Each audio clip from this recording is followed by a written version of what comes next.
Bapak-bapak, ibu-ibu, dan segenap pemirsa TV One di seluruh tanah air yang saya cintai. Inti dari ajaran agama adalah tentang akhlak. Itu sebabnya Rasulullah menyatakan, aku diutus ke alam ini hanya untuk satu tugas, memperbaiki akhlak. Kepada siapa kita harus berakhlak? 3. Pertama, kita ini harus berakhlak kepada Allah. Itu yang terpenting dulu. Ini fondasinya. Bagaimana cara berakhlak kepada Allah? Caranya 2. Pertama, jangan menyekutukannya dengan sesuatu pun. Yang kedua, jangan menyembah kecuali hanya kepadanya. Dari sini timbullah etika otonom. Sikap merasakan kehadiran Allah dekat dalam hidup. Itu disiplin paling murni. Ya, Bu? Bu? Iya, matanya ke sini dong. Emang enak kok nggak diliatin.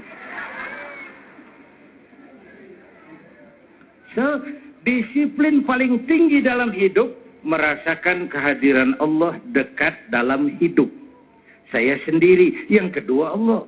Saya berdua, yang ketiga Allah. Ini membangun sikap moral, disiplin otonom. Disiplin kita kan sekarang kayak anak muda naik motor itu, Pak. Ngebut, lampu merah, nyodok terus. Di-stop sama polisi. SIM, ada, Pak. SNK, punya, Pak. Tahu lampu merah? Tahu, Pak. Kenapa jalan terus? Saya nggak tahu, ada Bapak. Disiplin kita ya begitu itu. Disiplin kita ya begitu itu. Maka konsep disiplin ini tuangkan dalam syariah agar manusia sebagai makhluk yang mulia hidup secara manusiawi.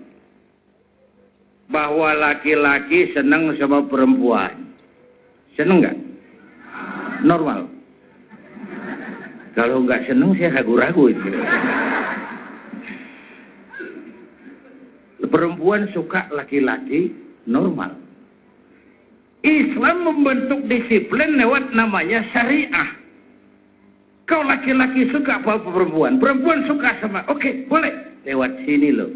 Lewat pintu yang disebut nikah. Nikah. Ayam nggak punya disiplin. Kalau sudah datang syahwat, jadi nggak peduli banyak orang apa enggak. Dan nggak usah peduli ini ibu saya apa bukan. Namanya juga ayam. Itulah salah satu keuntungan kiai dalam Islam, kiai boleh kawin.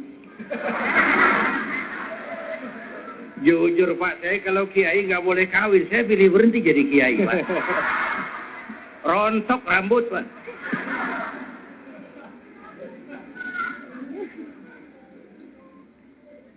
Manusia sebagai makhluk yang terhormat, hidup secara terhormat lewat pintu sakral yang disebut nikah. Nikah dengan perempuan yang baik kamu. Jangan seperti ayam tuh kawin tiap hari nikah nggak mau. Nikah. Ini pintu ke arah kehidupan yang berakhlakul karimah. Jadi nikah itu bukan sekedar untuk kebutuhan biologis, bukan sekedar memperturutkan hawa nafsu.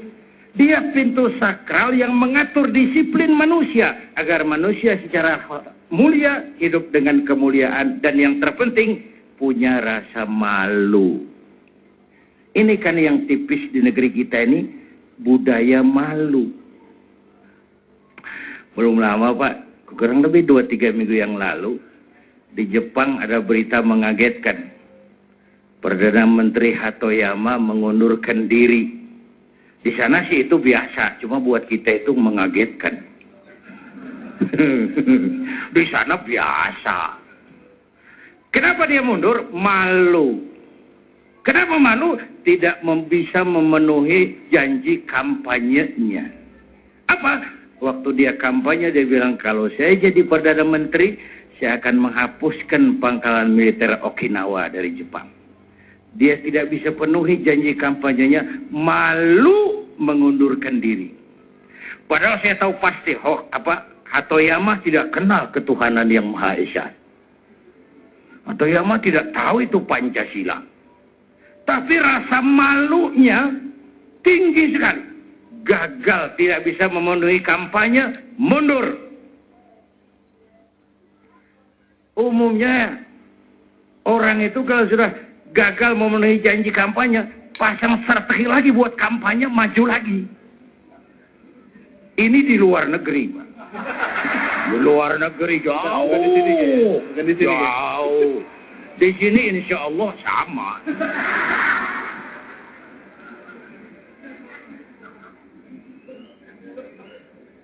Di Jepang kereta api tabrakan, Menteri Perhubungan mundur. Kenapa? Malu. Di kita petugas palang pintu dipecat. Jadi jauh levelnya dari petugas palang pintu ke menteri. Kenapa? Yang laris di negeri kita apa? Kambing hitam. Itu laris sekali, Pak. Orang banyak beli kambing hitam. Apalagi tukang kompor. Laris. Tukang kipas. Itu pasarannya tinggi di Indonesia.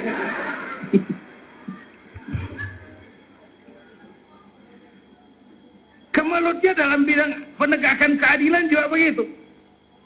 Ada orang teriak, ada maling sapi tuh. Yang dibilang maling sapi nunjuk lagi, alah dia juga nyolong ayam. Kapan mau beres urusan? Nanti yang nyolong sapi cari-cari lagi. Demi Allah, Pak, saya nggak nyolong sapi. Saya tuh nyolong tambang. Cuman saya nggak tahu ujungnya ada sapi. Lebih enteng lagi urusan. Jadi pabaliut. Karena kita nggak dewasa. Akhlak kepada Allah. 13 tahun Nabi melaksanakan ini di Mekah. Menanamkan tauhid, menanamkan akhlak kepada Allah, pasang pondasi. Dengan hitungan, kalau pondasi kuat, apapun yang mau bangun di atasnya aman. Kalau pondasi rapuh, bangunan runtuh. Bangunan bagaimana pondasinya. Orang hidup bagaimana kualitas keimanannya. Kita tidak mungkin membendung teknologi modern. Itu sebabnya dari awal Quran kasih peringatan, Iqra, tapi harus Bismi Rabbika. Kalau Iqra dilepaskan dengan Bismi Rabbika, sekarang hasilnya ilmu pengetahuan jadi bencana. Hasil teknologi jadi musibah. Karena Iqra tidak bergandengan dengan Bismi Rabbika. Baca, tapi harus dengan nama Tuhanmu. Baik, terima kasih banyak. Pak Kiai, nanti kita akan lanjutkan lagi. Rasulullah SAW bersabda, dan sungguh kalian akan mengikuti jejak langkah orang-orang sebelum kamu, sejengkal demi sejengkal, dan selangkah demi selangkah. Hingga meskipun mereka masuk ke lubang biawak, niscaya akan mengikuti juga. Para sahabat bertanya, ya Rasulullah, apakah mereka itu adalah orang-orang Yahudi dan orang Nasrani? Rasulullah menjawab, siapa lagi kalau bukan mereka? Ya, pemirsa, Damai Indonesiaku akan segera kembali. Kita akan membahas lagi tentang bagaimana perzinahan dan juga budaya di Indonesia ini sudah mulai meninggalkan nilai-nilai Islam. Jangan kemana-mana, tetaplah di Damai Indonesiaku. Allah Subhanahu wa taala berfirman, A'udzu billahi minasy syaithanir rajim. Bismillahirrahmanirrahim. Wa la taqrabuz zina innahu kana fahisha. Innahu kana fahishatan wa sa'a sabila. Shadaqallahul azim. Janganlah kita semua, kalian semua mendekati perbuatan zina, karena sungguhnya perbuatan zina itu adalah merupakan perbuatan yang keji dan seburuk-buruknya jalan. Mudah-mudahan kita dilindungi Allah dari perbuatan yang jelek, yang buruk tersebut. Di malam ada bola di TV? Ya inget loh, masa ya lupa. Kalau gitu inget juga kan lagu Selamat Ulang Tahun?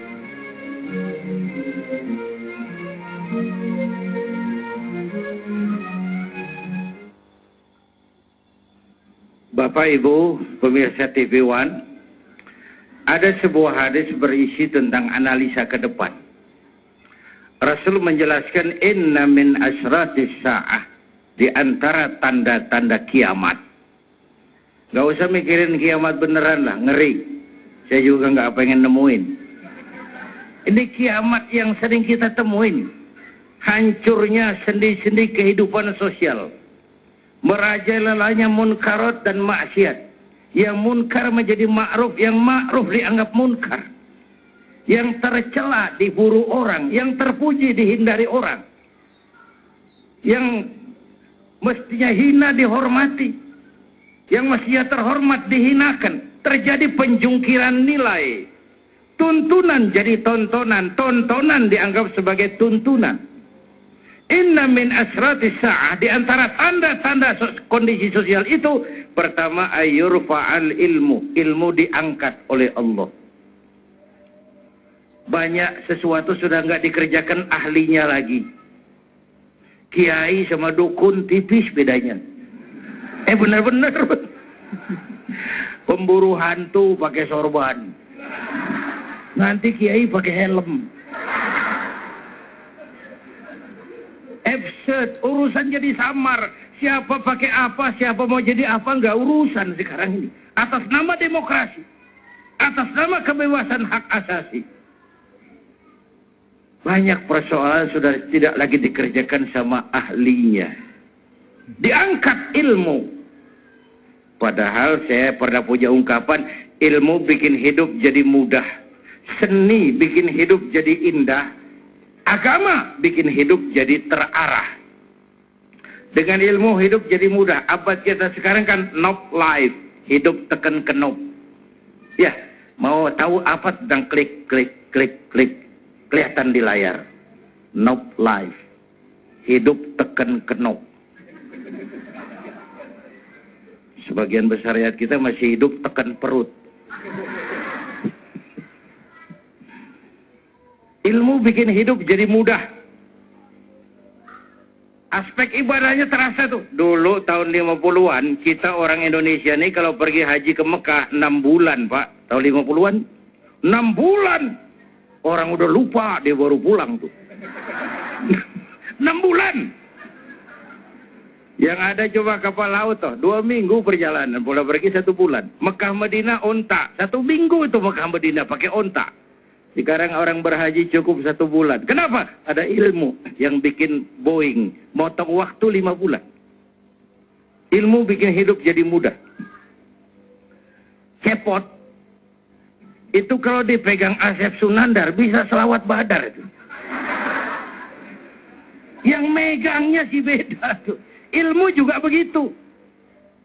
Karena itu ilmu bikin hidup jadi mudah, seni bikin hidup jadi indah.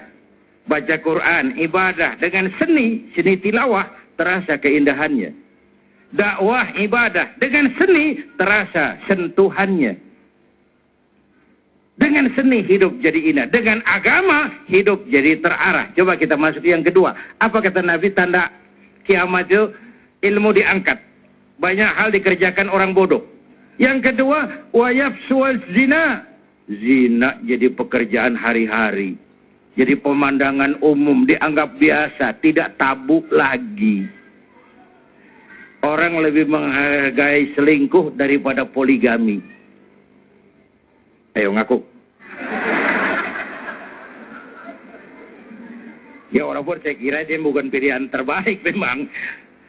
Bu, wayafsual zina, padahal seks, agama menghargai seks. Agama meletakkan seks pada tingkat yang sakral. Agama mengakui seks sebagai kebutuhan hidup. Tapi agama memberikan jalan formal supaya bisa dinikmati dengan tenang dan enak. Contoh, kucing. Tahu kucing? Kucing, Bu.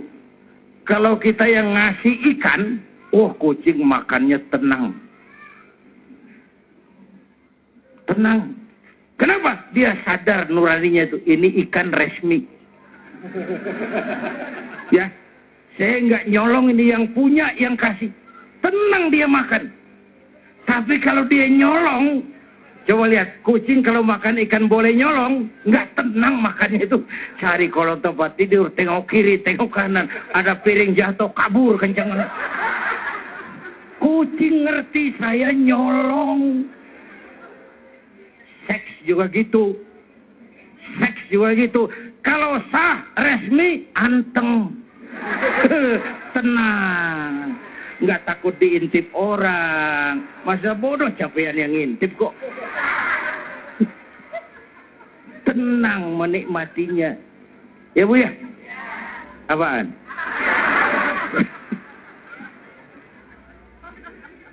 Coba Quran bicara seks itu sopan sekali bahasanya. Coba nisa'ukum harsul lakum. Masya Allah, Quran tinggi bahasanya, sopan kalimatnya, dalam filsafatnya.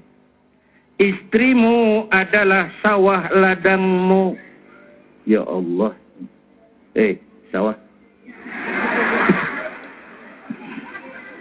Istrimu adalah sawah ladangmu. Cangkulah sawah ladangmu menurut cara yang kamu suka. Teknik mencangkul terserah kamu. Oh, nyangkul sambil mundur juga boleh. Asal yang dicangkul sawah sendiri. Nah, ya. Jangan coba-coba nyangkul sawah tetangga. Baik, terima kasih banyak Kiai. Jadi mesti nyangkul ini nyangkul sawah sendiri ya. Jadi tadi Kiai lebih baik poligami Kiai ya. Oh, saya nggak bercanda Kiai. Saya nggak bilang begitu. Ya, cuma saya setuju kalau ada pendapat begitu. Ini ilmu Pak Priyo. Baik, kita jawab dulu. Halo, assalamualaikum. Assalamualaikum. Waalaikumsalam warahmatullahi wabarakatuh. Bapak siapa di mana nih, Pak? Bapak Waldi Bapak Waldi di Cawang. Cawang. Silakan Pak Waldi. Pertanyaannya apa kepada Kiai? Assalamualaikum Pak Kiai. Waalaikumsalam. Saya mau nanya ke Kiai, bagaimana hukumnya kalau berzina? Wah. Bagaimana hukumnya kalau berzina? Mas Waldi, maaf. Pernah melakukan? Enggak, belum. Wah, jangan.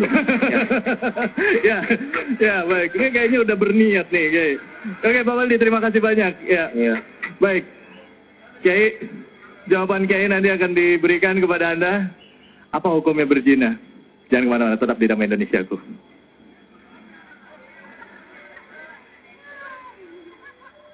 Allah Subhanahu wa taala berfirman dalam surat An-Nur ayat 31. Katakanlah kepada wanita-wanita yang beriman, hendaklah mereka menahan pandangannya dan memelihara kemaluannya, dan janganlah mereka menampakkan perhiasannya kecuali yang memang biasa tampak daripadanya, dan hendaklah mereka menutupkan kain kerudung ke dadanya, dan janganlah menampakkan perhiasannya kecuali kepada suami mereka.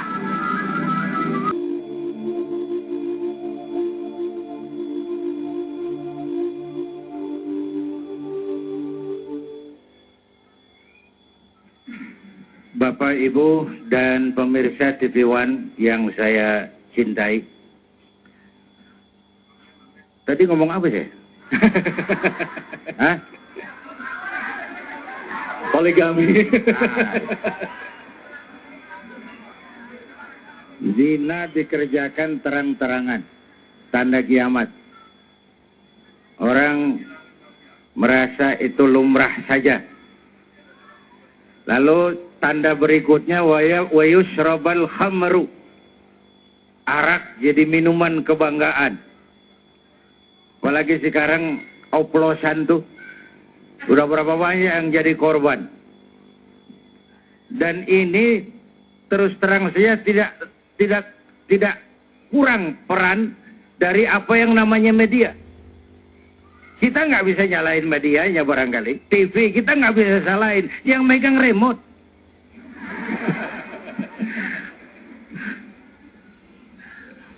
Anak-anak kita dulu saya remaja dilarang nonton gampang. Kunciin pintu, kletek lu keluar kamar patah kaki lu. Aman. Sekarang anak kita gimana ngunciin pintu? Filmnya masuk ke kamar. Ini abad informasi, nggak ada yang bisa dibendung. Kita yang harus punya filter. Anak-anak kita kok salah milih idola. Idola kita itu tidak lain baginda Nabi. Mengapa beridolakan sesuatu yang rentan? rentan dengan pergaulan bebas, rentan dengan kawin cerai, rentan dengan perzinaan. Kok yang kayak gitu dijadikan idola? Selain memang media kita juga, kalau siaran entertain selebritis tiap jam. Tiap jam. Kalau siaran dakwah, minus. Minus. Saya pernah satu stasiun nawarin kiai, masih berkenan nggak pengantar buka? Berapa lama? 7 menit. Terus potong iklan 4 menit. Jadi saya ngomong 3 menit. Iya, yang lain aja deh. Loh kenapa kiai? Bukan kenapa, 3 menit mas. Assalamualaikum, assalamualaikum, habis.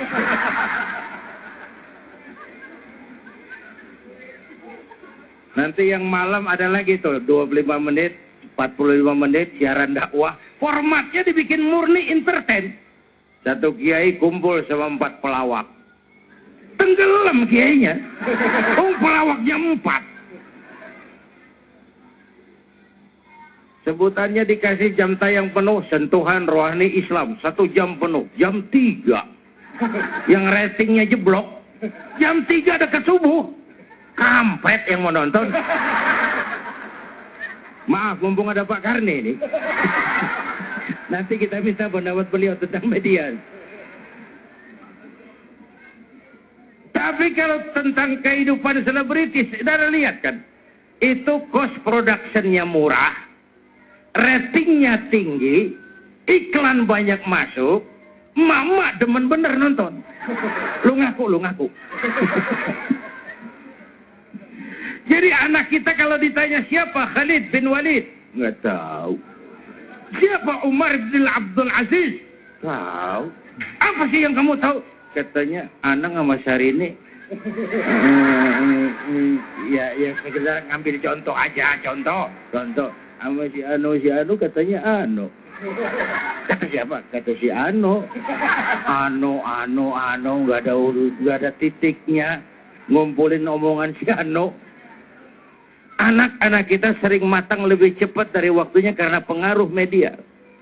Kita orang-orang tua harus punya filter. Dan filter paling baik tadi kembali kepada akhlak kepada Allah Subhanahu. Bapak Ibu, dalam Quran ada cerita Nabi Yakub. Kerisauan beliau kalau ada bicara tentang putra-putrinya itu apa? Ma ta'buduna min ba'di Quran. Nak, kalau bapak tidak ada umur, kamu nyembah apa, nak? Kamu bakal jadi hambanya siapa, nak? Ayo, ngobrol. Ibu-ibu hamba Allah apa bukan? Hamba Allah. Kata siapa? Kata ibu. Kalau kata ibu, kan namanya ngaku. Ngaku boleh dan murah. Yang mahal itu diakui. Yang mahal itu diakui. Ibu kenal Presiden SBY? Kenal. Presiden SBY kenal sama ibu? Ngaku boleh dong, tapi diakui apa tidak, itu yang kita belum tahu. Oleh karena itu, sekali lagi, Iqra harus dengan bismi rabbika, baca tapi dengan nama Tuhanmu. Teknologi tapi harus dengan dasar iman. Kekuasaan ada manfaatnya kalau dipegang tangan orang beriman. Popularitas bahkan kalau jatuh di tangan orang beriman, itu sih sampah. Tapi kalau dinikmati, itu racun. Ibu tahu racun? Tahu racun? Lawannya madu. Lawannya, ibu kalau ada racun, ada madu, ibu pilih di racun apa di madu?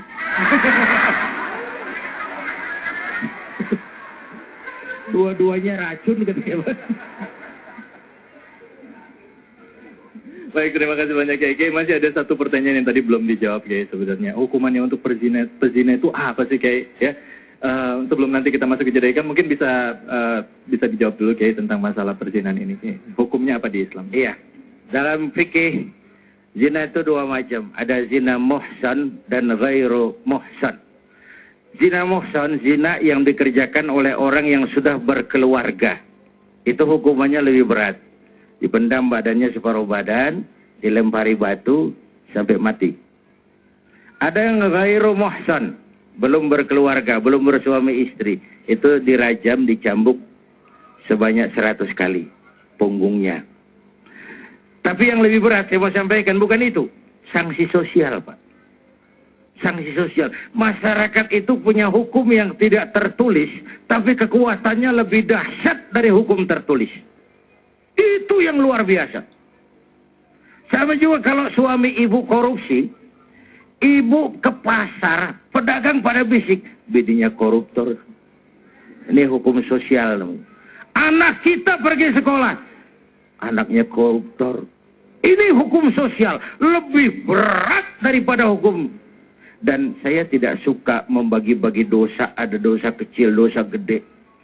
Itu pada tingkatan awam. Tapi pada tingkatan batin kita lebih tinggi, jangan lihat besar kecilnya dosa yang kau kerjakan dong. Tapi lihat kepada siapa dosa kau lakukan. Jangan juga lihat besar kecilnya sebuah nikmat, tapi lihat siapa yang kasih itu nikmat. Saya kasih contoh, ibu ketemu Presiden SBY, dikasih duit 10.000 rupiah, seneng nggak? Kemana-mana cerita nggak? Padahal 10.000, tapi yang ngasih Presiden. Bagaimana kalau yang ngasih Allah? Jangan lihat besar kecilnya pemberian, jangan lihat besar kecilnya dosa yang kau kerjakan, tapi kepada siapa dosa kau lakukan. Siapa yang berikan itu nikmat. Dan nikmat akan berubah menjadi bencana kalau kita tidak pandai mensyukurinya. Popularitas, penghargaan orang itu sering jadi racun. Ya Bu ya? Apa sih bedanya saya dengan saudara-saudara? Sama, kita kesini untuk cari ridho Allah. Sama. Cuma saya ngomong, saudara dengerin. Apa berarti saya lebih hebat dari saudara? Setan. Nggak ada bedanya. Saya bisa ceramah juga karena ada yang dengerin. Benar. Baik. Hebat saya pidato 2 jam, menggelegar, berkobar, membakar. Yang dengerin nggak ada. Paling kata Hansip itu Ustaz sudah lama begitu ya. Terima kasih banyak Kiai. Kita akan lanjutkan lagi. Tadi Kiai sempat menyinggung tadi mengenai masalah pergaulan bebas ya. Bahwa ada peran media juga. Kebetulan di sini ada Pak Karni Ilyas Pak. Nanti mohon izin Pak, bisa diskusi tentang peran media Pak ya. Jangan kemana-mana, tetaplah di Damai Indonesiaku.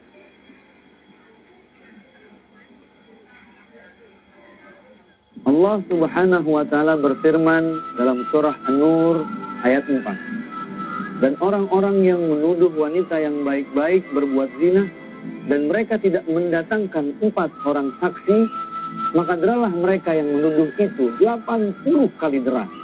Dan janganlah kamu terima kesaksian mereka buat selama-lamanya. Dan mereka itulah orang-orang yang fasik.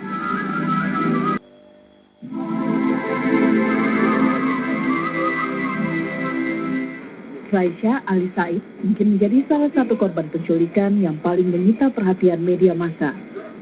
Agustus 2007, Raisya yang berusia 5 tahun diculik saat dibonceng pembantunya dengan menggunakan sepeda motor. Saat itu Presiden Susilo Bambang Yudhoyono bahkan bereaksi setelah 8 hari Raisya diculik. Dalam pernyataannya, Presiden minta penculik segera membebaskan Raisya.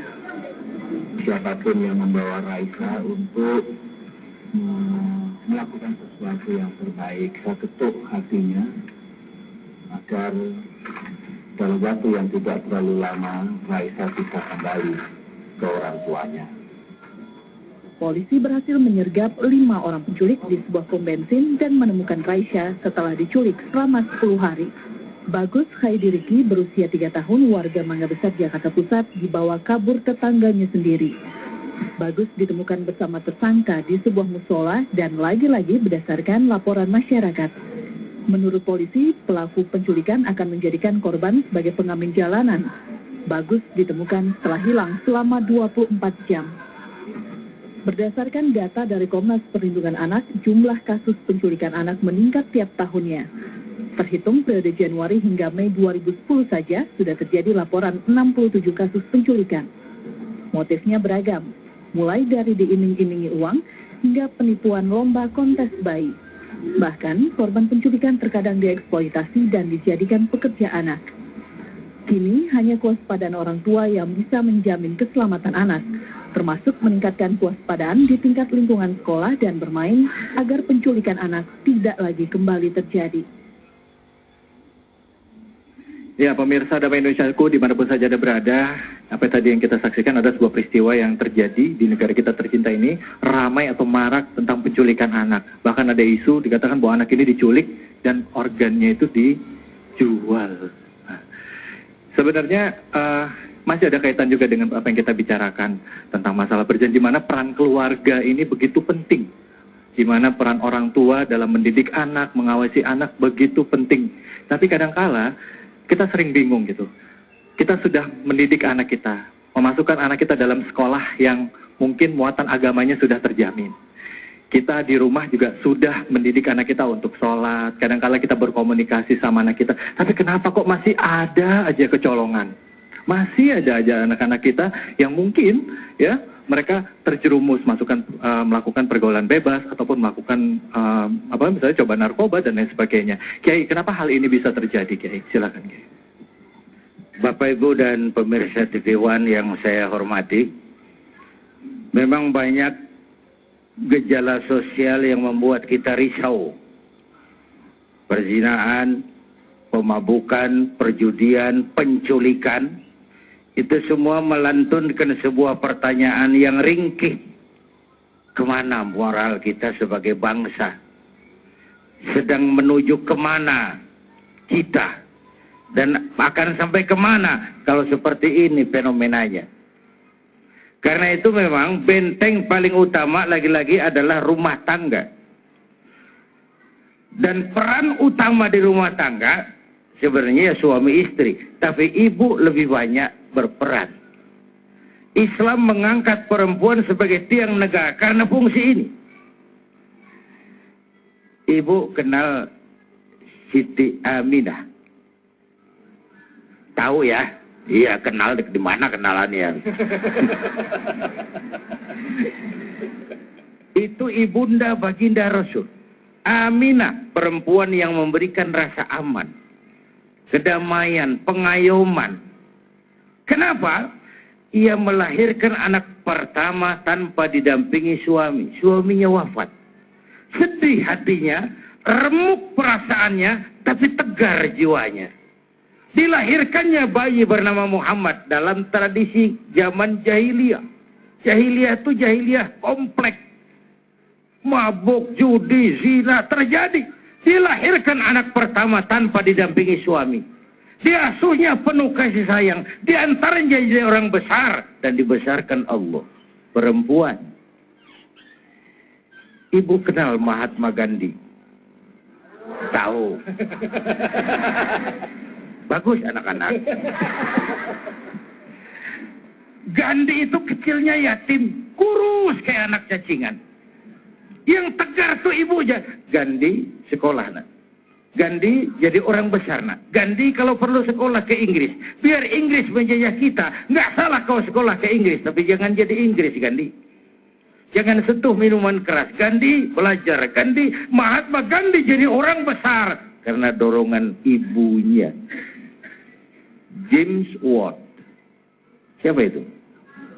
Apa nemu uap tuh?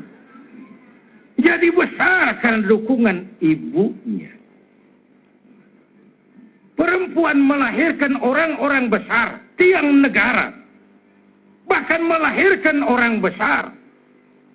Di Jawa Tengah ada Raden Ajeng Kartini, di Jawa Barat muncul Dewi Sartika, di Bengkulu muncul Fatmawati Soekarno, sang penjahit bendera merah putih itu. Di Aceh muncul Laksamana Malahayati. Baru muncul Cut Nyadin. Baru setelah itu Cut Keke, Cut Meme, dan Cut Cut.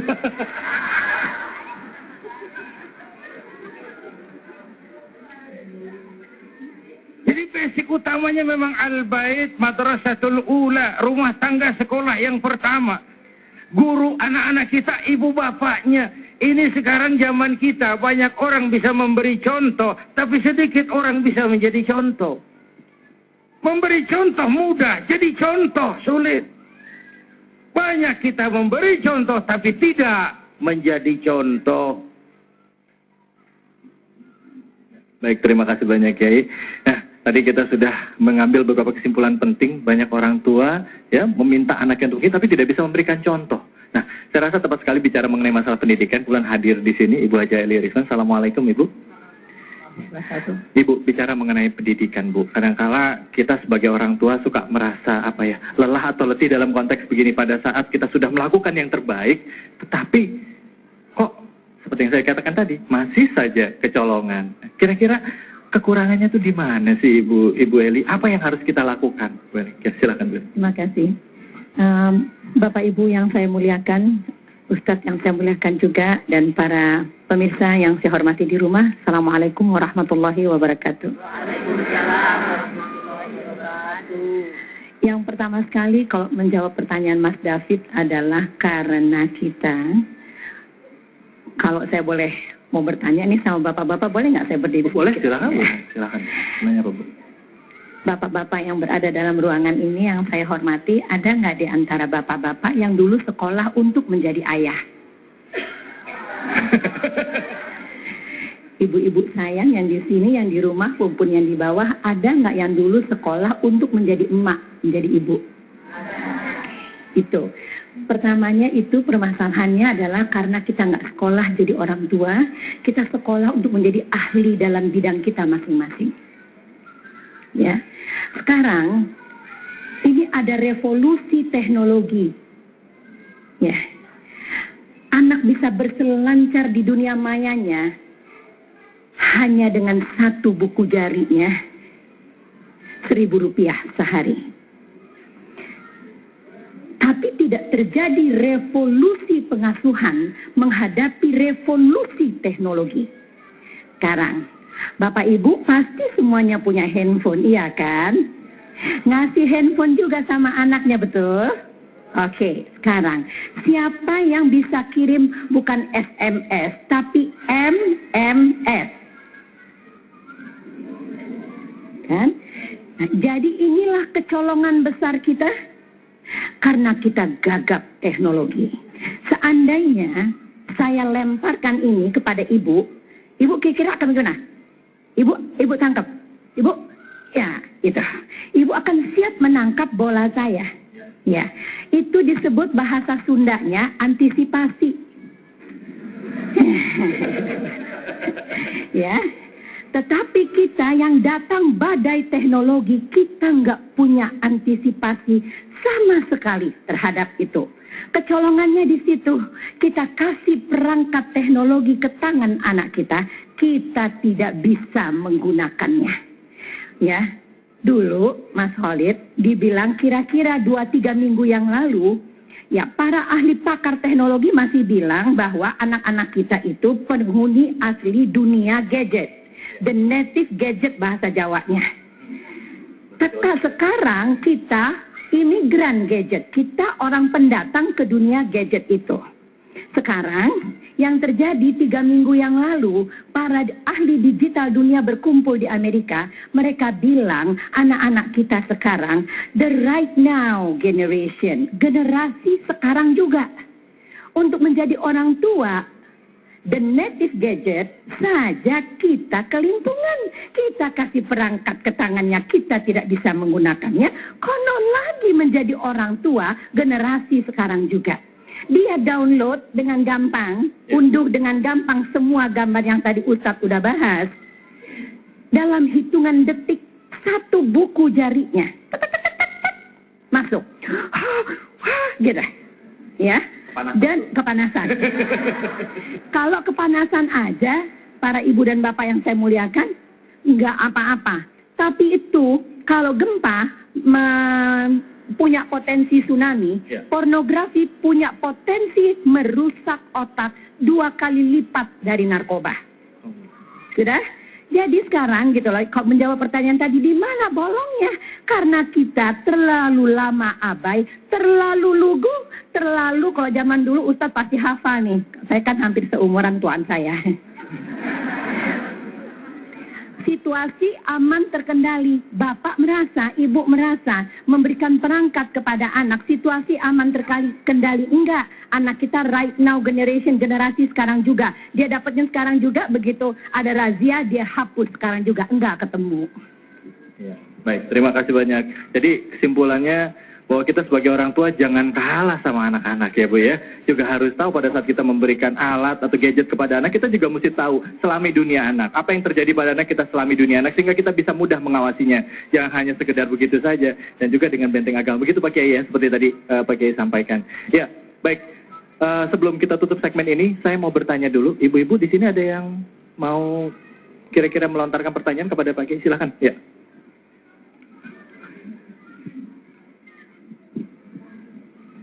Assalamualaikum warahmatullahi wabarakatuh. Waalaikumsalam warahmatullahi wabarakatuh.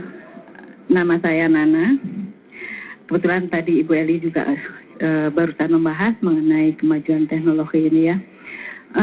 Pak Ustadz, tadi kita membahas mengenai masalah perzinahan. Yang kita tahu selama ini yang disebut perzinahan itu sebatas hubungan intim antara laki-laki dan perempuan. Ya. Dengan kemajuan teknologi yang sekarang ini, dengan mudahnya kita bisa berhubungan dengan siapa saja, baik itu sesama jenis ataupun dengan lawan jenis, di mana sekarang ini lagi model-modelnya Pak, untuk kita menyebut lawan jenis kita ataupun siapapun dia dengan sayangku, cintaku, di mana bisa saling merayu. Yang ingin saya tanyakan adalah apakah hal ini bisa dikategorikan sebagai perzinahan? Terima kasih. Baik. Maksudnya kalau chatting itu ngerayu orang ya, lawan chattingnya itu dengan sayangku padahal bukan suami istri gitu. Apakah itu bisa dikatakan sebagai perzinahan gitu? Silakan Mas. Mumpung waktunya masih ada, silakan Mas Dika. Baik, terima kasih. Bismillahirrahmanirrahim. Assalamualaikum warahmatullahi wabarakatuh. Waalaikumsalam warahmatullahi wabarakatuh. Terima kasih atas kesempatan yang diberikan. Nama saya Dika. Ya. Pada Pak Kiai ada yang ingin saya tanyakan, sebagaimana kita tahu bahwa Islam itu agama yang paling sempurna, agama yang paling komplit lengkap. Kita bicara mengenai pornografi dan perzinahan, Islam itu agama yang paling menentang hal tersebut, ya dengan hukum-hukumnya dan lain sebagainya. Nah, kalau yang ingin saya tanyakan, apakah bagaimana caranya ketika hukum ini sudah ada dan sudah komplit lengkap tersebut, ya kan, dan itu tidak diterapkan. Saya sempat kebayang apakah perlu penerapan katakanlah syariah Islam dan sebagainya, karena bagaimana wanita itu berpakaian, laki-laki itu harus melihat dan sebagainya. Karena kalau kita lihat ada aksi, ada reaksi. Kadang kita sendiri Ustadz nggak bisa, ketika di depan kita imannya lagi bagus, di depan kita ada orang lewat pakai bikini, rok pendek, pakai tank top, kadang kita astagfirullahaladzim, cuma pusing kita. Astagfirullahaladzim, Masya Allah, pusing pala kita gitu ya. Saya kebayang ketika semuanya berpakaian rapi, berpakaian bagus, berpakaian, kita juga ada aksi, ada reaksi, karena sebagai dalam teori psikologi ada Bu Psikolog, ada Bu Eli, ada mengatakan bahwa laki-laki itu ada mata-mata monyet kalau dalam psikologi sosial. Jadi kadang-kadang kecenderungan untuk melihat dan sebagainya. Mata-mata apa? Mata-mata monyet, sependek yang saya. Itu ada dalam salah satu teori psikologi sosial. Nah, bagaimana menyikapi hal tersebut? Terima kasih. Assalamualaikum warahmatullahi wabarakatuh. Waalaikumsalam warahmatullahi wabarakatuh. Pertanyaan yang luar biasa. Kita takbir dulu. Allahu Akbar. Allahu Akbar. Allahu Akbar. Jangan kemana-mana, kita akan kembali lagi dan nanti kita juga akan bincang dengan Pak Karni seputar peran media. Pak, ditahan dulu ya Pak. Tetap di Damai Indonesiaku. Allah Subhanahu wa Ta'ala berfirman dalam surah At-Tahrim ayat 6. Hai orang-orang yang beriman, peliharalah dirimu dan keluargamu dari api neraka yang bahan bakarnya adalah manusia dan batu. Penjaganya malaikat-malaikat yang kasar, yang keras, yang tidak mendurhakai Allah terhadap apa yang diperintahkan kepada mereka, dan mereka selalu menjalankan apa yang diperintahkan.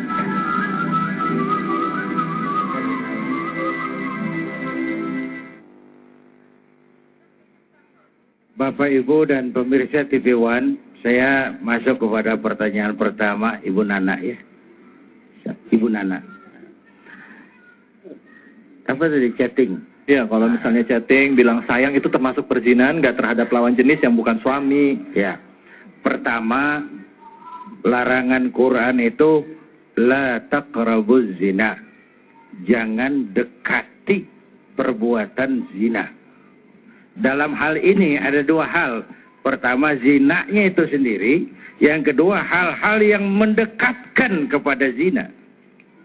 Termasuk ucapan-ucapan yang merangsang. Walaupun itu dianggap zina, tapi bukan zina tadi. Zina ucapan, zina mata. Itu kan ada forum-porsinya sendiri.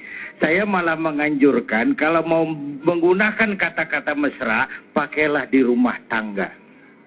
Untuk suami istri. Karena itu yang dicontohkan Nabi.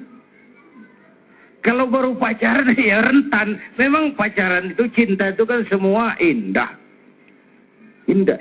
Tapi bagaimana mempertahankan itu yang dicontohkan Nabi. Coba. Bertahun-tahun menikah dengan Siti Aisyah. Rasulullah memanggil istrinya Humairah. Wahai yang kemerah-merahan. Panggilan yang mendatangkan rasa, mengembalikan keharmonisan yang hilang, mengembalikan kehangatan yang lenyap. Justru suami istri yang harus pakai kalimat merangsang, Bu. Bu. Bu. Biasakan semua bapak ya anak-anak. Nabi bertahun-tahun menikah, manggil Aisyah Humairah. Wahai yang kemerah-merahan. Cantik kali panggilannya. Kita kadang-kadang jujur tapi nyakitin. Istrinya hitam, sini hitam. Perlu kalimat-kalimat indah, mesra, mengembalikan kehangatan, mengembalikan keharmonisan. Perlu, tapi pakai untuk suami istri. Buat anak-anak kita, boya yang wajar saja, jangan berlebihan. Itu saja saya kira. Yang kedua tentang syariat. Ada fungsi, ada posisi. Syariat Islam itu kan tujuannya pertama, wataknya itu pertama, al-musawat bainan nas fi takalifil ahkam. Semua orang sama dalam berhadapan dengan hukum. Kalau ini watak syariat, ini jugalah tujuan kita membangun negara hukum. Yang kedua, syariat itu punya watak taklilut takalif, menyedikitkan beban. Sholat kalau tidak mampu berdiri, boleh duduk. Yang ketiga, ada mulharaj, ada tahapan dalam pelaksanaannya.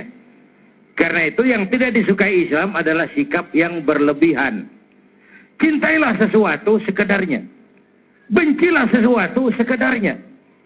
Jangan mengidolakan orang berlebih-lebihan. Satu saat kenyataan tidak menguntungkan, kita akan kecewa juga berlebihan. Yang wajar-wajar saja.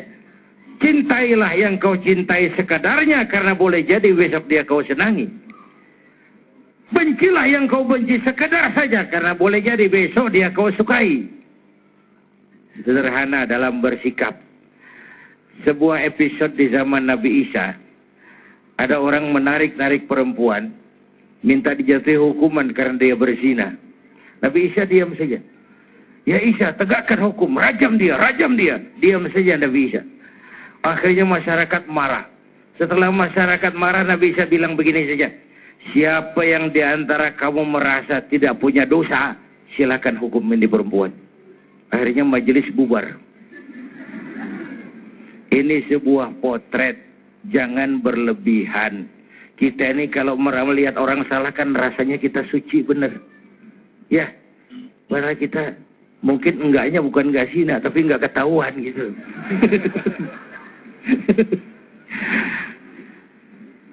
Ya, Bu.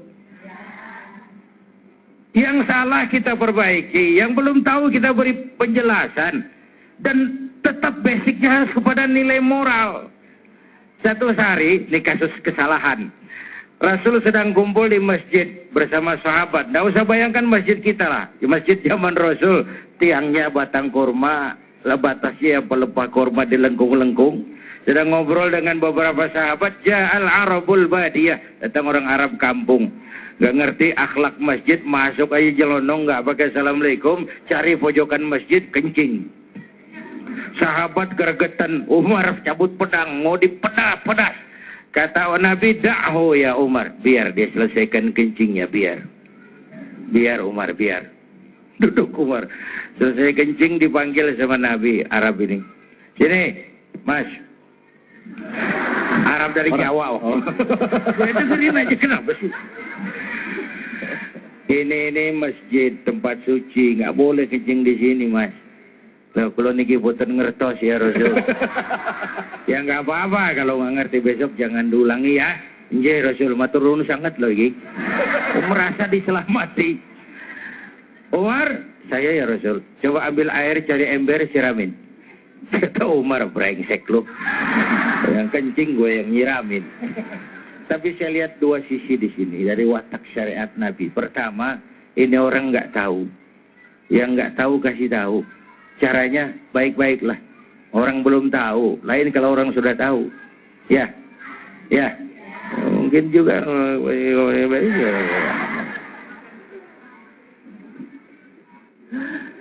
Kiai, berarti syariat ini bisa diterapkan di Indonesia, Kiai? Ya kalau tidak bisa, di dalam kehidupan. Kita nggak bicara Indonesia. Tidak dalam hukum, kehidupan. Oh, Oke, baik. Kalau kita bicara Indonesia nanti jadi debatable. Dalam kehidupan. Ya. Dan saya yakin Indonesia memang walaupun bukan negara agama, tapi negaranya orang beragama. Dan dari sejak zaman Jawa, simbol-simbol itu sudah ada. Coba lihat raja-raja Jawa itu alun-alun keraton, masjid besar. Masjid besar, alun-alun keraton. Simbol kehidupan agama dan negara tidak boleh dihadapkan, tapi harus berdampingan. Berdamping, bukan bersanding, bukan bersanding. Jangan hadapkan agama dengan negara, itu nggak menguntungkan. Bapak Ibu hadirin yang saya hormati, itu potret. Jadi yang belum tahu kasih tahu. Caranya pelan-pelan. Jangan mancing ikan pakai anggur. Ikannya godek marah kita. Ikan goblok anggur nggak doyan. Bukan makanannya. Yang kedua, akhlak syariat itu, coba orang kencing sedang enaknya di stop. Wah, mending ditempeleng, Pak. Jadi penyakit loh itu. Biarin dia terusin dulu kencing. Dari penyakit sehingga orang ini merasa benar-benar diselamatkan oleh baginda Rasul. Saya kira itu tentang watak syariat ya. Ya, baik, terima kasih banyak Kiai. Pak Karni, tadi kita bicara bahwa sekarang ini orang banyak beranggapan bahwa media memiliki sumbangsi yang cukup besar juga untuk perilaku bebas di Indonesia saat ini. Bagaimana filter terhadap media itu masih kurang gitu. Nah, sekarang bagaimana? Apakah kita bisa menggunakan media ini juga sebagai salah satu sarana kita? Silakan Pak, bisa berdiri. Salah satu kedudukan saya. Jadi itu.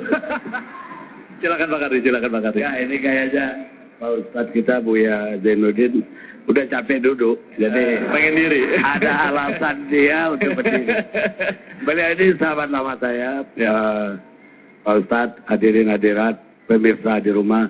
Assalamualaikum warahmatullahi wabarakatuh. Tadi saya ditanya mau bertanya atau tidak, atau menanggapi. Saya bilang nanggapin. Kalau bertanya, saya mau bertanya, apa benar poligami diizinkan? Memang kalau saya baca surat An-Nisa itu ditutup. Hanya kalau kamu bisa berlaku adil, dan Allah sungguh-sungguh tahu bahwa kamu tidak akan bisa berlaku adil. Selesai, Pak Ustaz. Tapi kita fokus kita bukan itu, media. Apa yang dikatakan Pak Ustadz Buya Zainuddin MZ, sahabat saya tadi adalah benar. Bahwa media membawa semua yang buruk, ya, tapi juga semua yang baik. Jadi hanya di Indonesia yang berkembang itu lebih banyak yang buruk. Tahyul, pornografi, gosip. Kenapa? Publik kita itu kok senang banget dengan gosip. Ada 10 televisi, 9 gosip dari pagi sampai sore atau 8, tapi laku. Karena rakyat itu betul-betul suka gosip. Jadi kita tidak bisa menghindar dari, tadi Ibu bilang revolusi teknologi. Yang benar itu untuk media. Revolusi teknologi komunikasi. Jadi komunikasi itu sekarang ada TV, kemarin ada komputer, sekarang internet, Twitter. Facebook dan sebagainya. Facebook pun udah tinggal, Twitter. Ke depan rumah kita pun detik ini kita pencet, ketahuan siapa aja yang masuk rumah kita. Ini perkembangan. Dan menurut saya bahwa kita tidak boleh menghindar dari itu. Tapi bagaimana mengeliminirnya? Kenapa hanya anak-anak kita yang rusak? Kenapa anak-anak orang di Eropa, di Amerika pakai internet, pengetahuan, seluruh pengetahuan tinggal pencet. Jadi kalau tadi Pak Ustadz bilang pencet, porno keluar. Tapi pencet, apa yang dibilang James Watt lah, Aristoteles, semua detik ini terhidang di depan mata. Betapa majunya teknologi informasi. Jadi kembali ke media di Indonesia. Bagaimana masyarakat menyikapinya? DPR sama pemerintah sudah bikin KPI. Tinggal kalau ada yang tidak setuju dengan tayangan payul, porno, tinggal kirim surat. Karena KPI wajib memfollow-up setiap pengaduan. Tapi pada malas untuk mengirim. Padahal bisa pakai website. Kembali kepada saya orang media. Saya ketua ATPSI. Saya mengetuai semua asosiasi televisi swasta di Indonesia. Saya termasuk yang tidak setuju tayul, porno, dan segala macam berlebihan tersebut. Tapi kalau tidak ada rambunya, itu akan semakin menjadi-jadi. Untungnya sudah ada rambunya, ada lembaganya.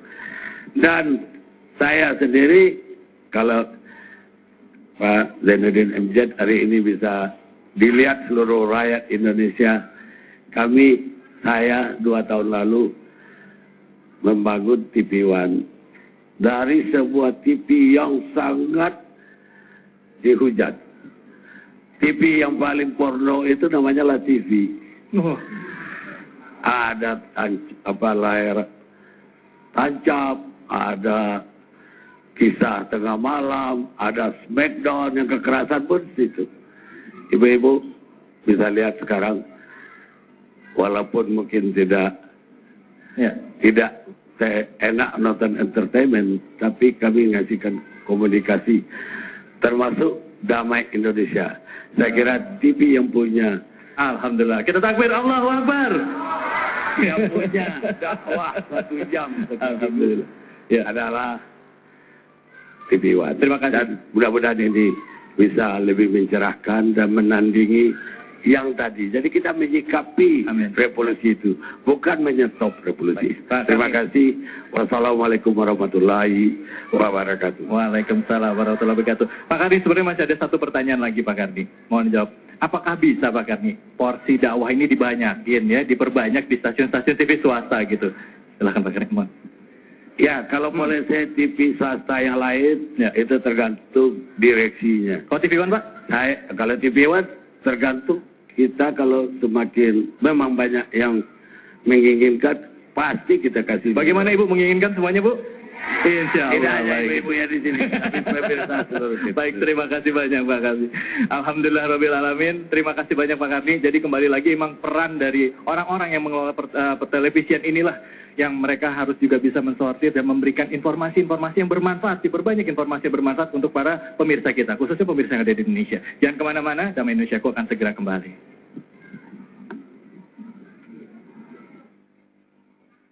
Sayyidina Ali bin Abi Thalib karramallahu wajhah pernah berpesan, jadikanlah agama itu sebagai benteng bagi negaramu dan syukur sebagai penjaga bagi nikmatmu.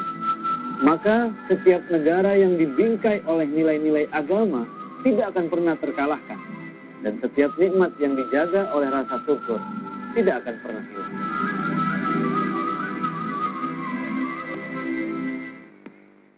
Alhamdulillahirrabbilalamin. Pemirsa TV One dimanapun saja berada, kita kembali lagi di Damai Indonesiaku. Pembahasan kita begitu menarik. Tadi muncul beberapa pertanyaan dari sekian banyak pertanyaan-pertanyaan yang diberikan.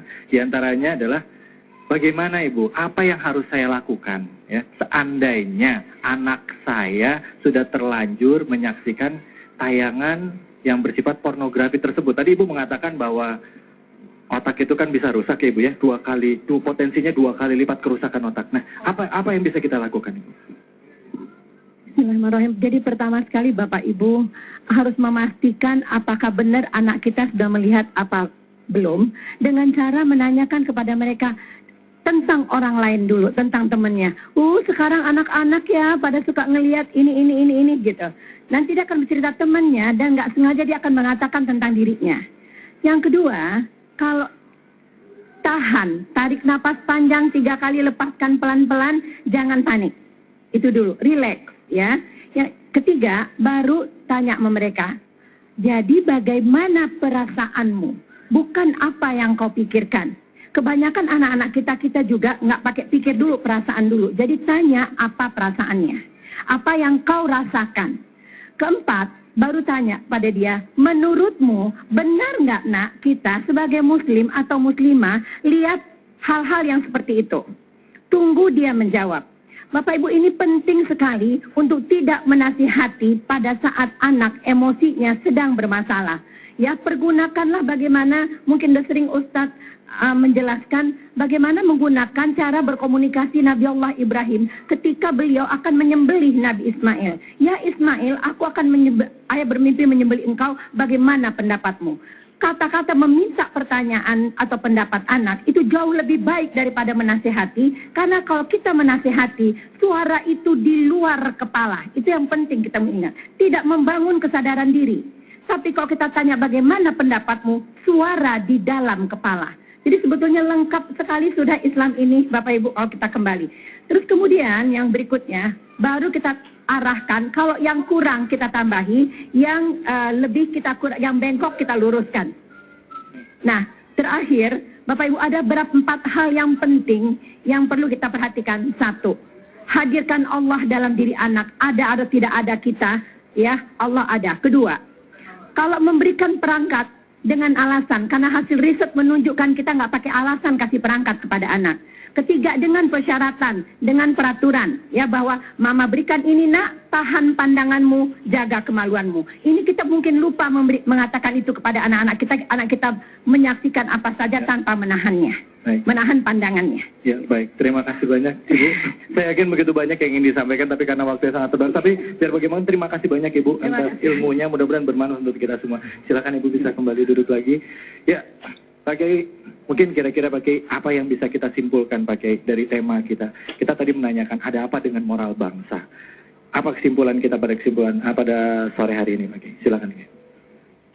Pertama, saya mau kembali kepada awal pembicaraan. Iqra harus dilandasi dengan Bismi Rabbika.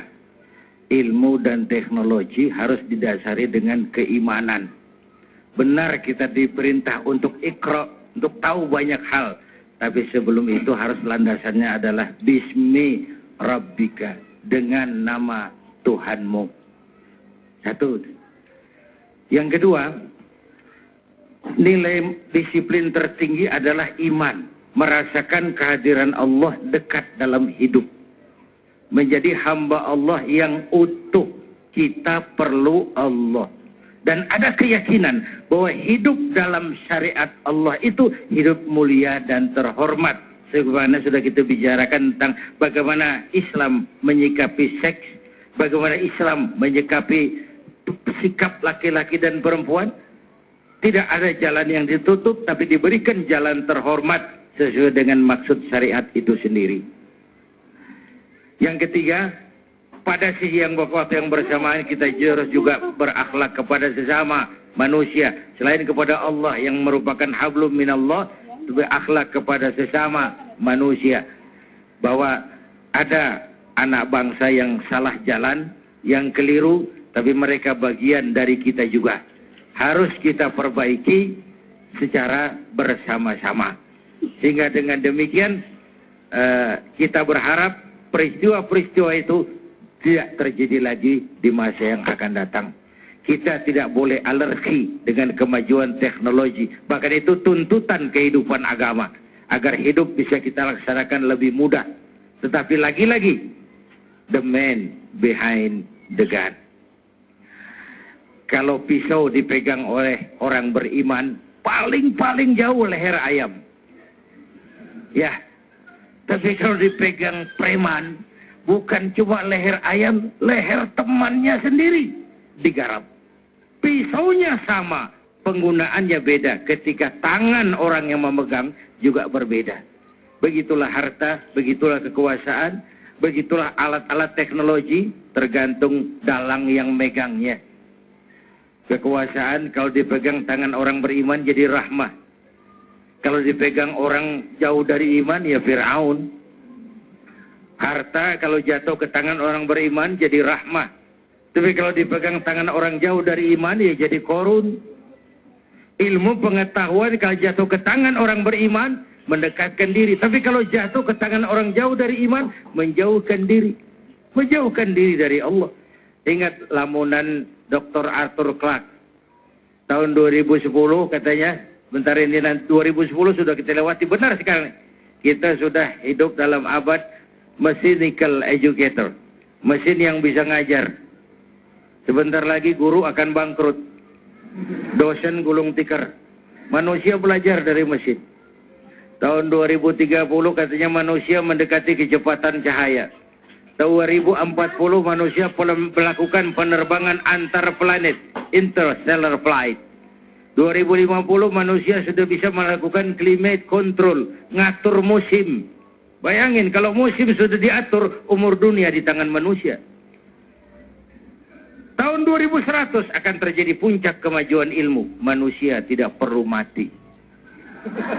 2100 itu sudah ditemukan human immortality, kekekalan manusia. Para dokter sudah sedemikian jeniusnya sehingga ditemukanlah sejenis pil anti malaikal maut. Kira-kira. Tuh. Sampai situ kita kembali ke Quran. Kalla innal insana la yatgha ar-ra'ahus. Manusia sering lupa diri kalau melihat berada dalam kondisi yang mapan. Manusia sering lupa diri kalau merasa kondisinya mapan. Baik kemapanan itu karena popularitas, dikenal orang, karena kekayaan, karena kedudukan. Dikala itu orang mengalami proses degradasi. Kan banyak juga dalam politik orang waktu di bawah teriak, berantas korupsi, ganyang korupsi. Cuma karena belum dapat kesempatan.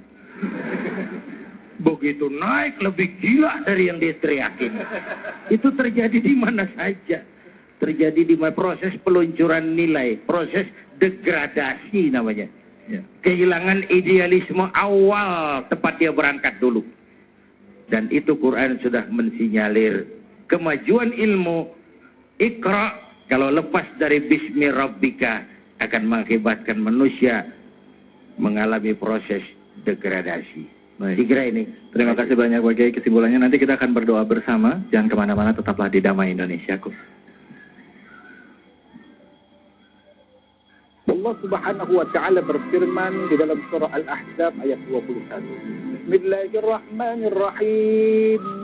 Laqad kana lakum fi Rasulillahi uswatun hasanah liman kana yarjullaha wal yawmal akhir wa dzakarallaha katsira.